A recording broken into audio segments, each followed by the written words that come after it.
In 2010, the Institute for Justice and Reconciliation celebrates a decade of building fair and inclusive societies from the ruins of conflict and political oppression in Africa.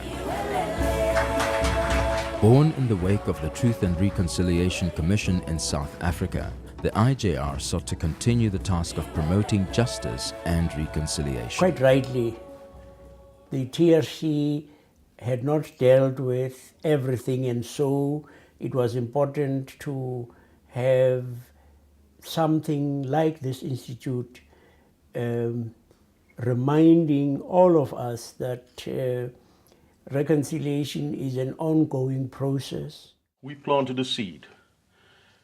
I think the DNA, if you like, of that seed that was injected into that seed was the need to balance justice and reconciliation. If you have justice alone, it could degenerate into a notion of an eye for an eye and a tooth for a tooth and revenge and victor's justice and all that. If you had reconciliation alone, well, it's a joke. It's irrelevant. You've got to balance the two. The Institute has grown exponentially over the years, and we work now in 9 countries. We run 20 projects in 9 countries in roughly 4 key areas: community, training, education, policy advice, and also research and analysis. And in all these areas, I think our work has qualitatively improved. If one reflects on the 10 years, there's obviously a number of milestones that stand out. I think every year that when we've awarded the Reconciliation Award, we can call that a milestone, a highlight for us, because every recipient of the award teaches us a unique dimension of this very difficult to understand concept called reconciliation.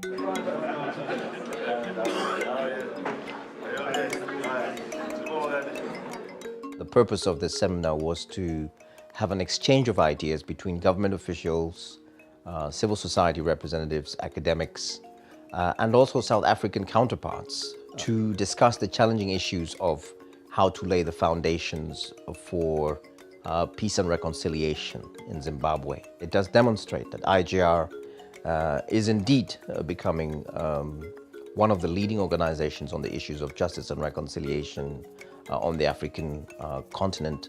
I think they have a very good Zimbabwe program, and they organized a number of meetings, they convened a number of meetings. They were also very useful in bringing activists together here in South Africa as well. A key activity of the Institute is the monitoring and evaluation of macro trends in post-conflict society. 2 key research projects are the Transition Audit in measuring socio-economic inclusivity and the South African Reconciliation Barometer in its 10th round, measuring levels of reconciliation. To a large extent, one can say it is measuring the national mood, how South Africans feel about being South African and the extent to which justice is prevalent in the society or not. And that gives us sort of a basis from which we can also communicate with policymakers in the country. IJR looks to build a network of organizations doing similar research in other post-conflict countries in Africa. In 2010, Rwanda launches its Reconciliation Barometer.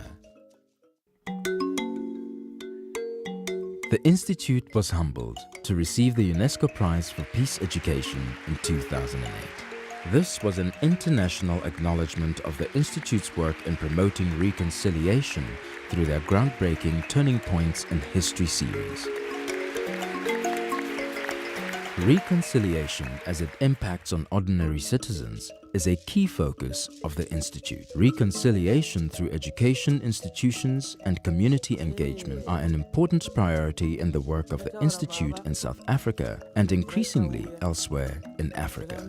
With the Community Healing Project, we've been able to work with over 200 community leaders last year in the Western Cape, as well as other parts of the African continent, including Zimbabwe and Sudan.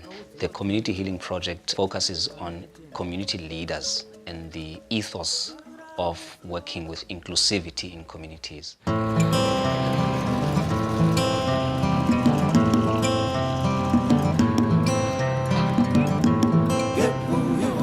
Yes, you are here at DAF, plus minus, I should say 60,000 people and more. It's black Africans and brown Africans. People are fighting now about the limited job opportunities that we have here in DAF. My name is Ivan Kola. I'm the chairperson of the Deaf Development Forum. I went to that workshop, run by Institute of Justice and Reconciliation. That was about community healing. What I learned there is that, first of all, in order for one to be able to reconcile with somebody else, you need to start with yourself first. When I looked into their CDs, those CDs were reliving, the apartheid era, so it triggered something. Some of us, cried and so on, etc. But at the end of the day, it was for a common good, so that people thereafter are able to live together after they have just, offloaded, this baggage. My biggest dream in this country is that all of us here in South Africa, with our different shades and what have you, live together in harmony in order to grow this beautiful country of ours. Because now, if we look to one another through the eyes of color and what have you, we are likely to destroy this country. So we need to build this country, the economy of this country, and I believe together we can do it, The issues and the topics that we cover in reconciliation and reconstruction debate in South Africa are very sensitive issues. And finding ways that can make it easier for people to speak from their heart about the past and the present and the divisions that they have in the present. What we find is that the Institute is increasingly playing a much larger role in Africa. This is through requests that come from our partners in Africa. And so IGR has now increasingly Pan-African profile. And what we do essentially is to share the South African experience of the TRC, to share South Africa's experience of reconciliation. It's a very challenging environment in which we work. These are fragile states, but because the organizations that we work with are extremely committed to what they are doing, because they have a wide reach, we know that what the Institute imparts, the learnings that are imparted, will be shared. We have so much potential as a continent. Without peace, there cannot be development. If I think of the future of IGR, I think of an organization that will hold on to its core values of both excellence in what it does, but also a certain ethos of how it treats its own staff and the stakeholders and the people, the partners it works with out there. I see a world-class African organization that thinks through justice and reconciliation with sensitivity to the African context. Its voice is heard, not just in South Africa, but throughout Africa and throughout the world, as the UNESCO Peace Prize awarded to it last year attests.